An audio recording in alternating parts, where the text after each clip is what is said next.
Okay, we end our interview with social media questions for Craig Ferguson. The book is Riding the Elephant. Craig Zeitwig on Facebook. Why did you stop your Sirius XM radio show? I couldn't face it every day. I'm not like you. I don't have an interminable curiosity about other people. I was doing 2 hours a day of a show where I was talking. It was just too much. I couldn't do it.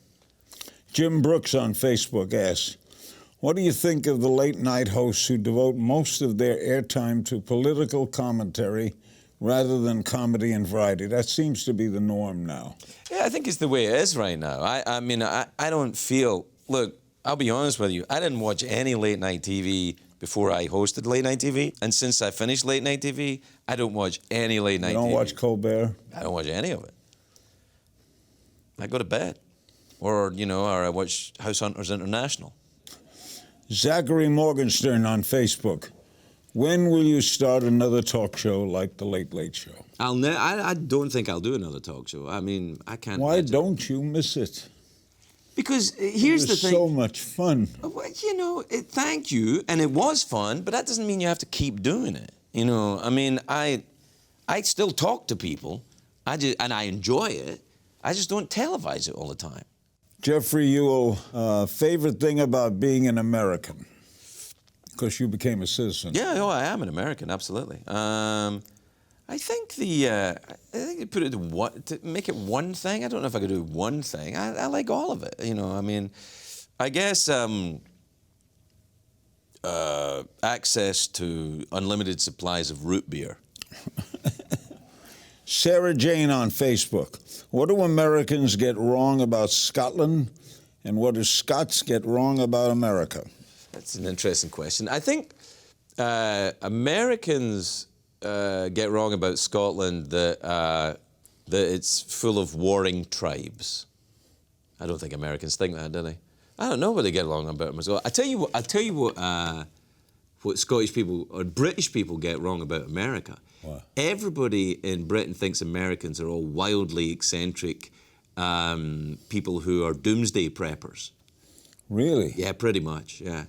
And that's only most Americans, not all of them. Match Game 67 on Twitter. What was it like working with Betty White and Marie Osmond on Maybe This Time in the mid-90s? That was the sitcom that first got you noticed. It was great. That was, you know, both Betty White and Marie Osmond, who I'm sure you know both of them, Very right? well. Betty, that was her first job after Golden Girls. And Betty's a legend, you know. Right. Unbelievable human being. And she was so kind and so friendly and so supportive to me. It was my first job in America. And I was a little worried about Marie because she was an Osmond. I thought, this is going to be tricky. But it wasn't at all.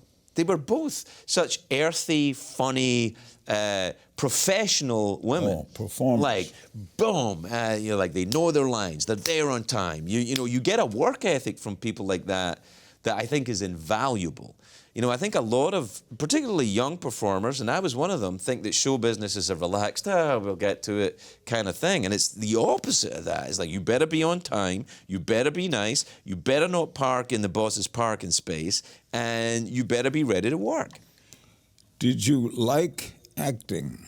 Yeah, I like acting. Acting's fun. It's pretending to be someone else.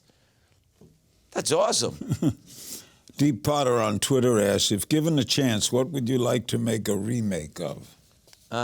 There's a movie of a book called The Uninvited. Do you know that? I remember that title. It's a ghost story. Ray Milland in an old movie called The Uninvited. It's an amazing old movie, very creepy. But I wouldn't want to remake it because it's already good. I'm not sure about the idea of remakes because I think maybe what I'd do is like to remake a shit movie because then you could try and make it good. So maybe one of my old movies. Never miss a beat. Subscribe to Larry King now and watch new episodes every day.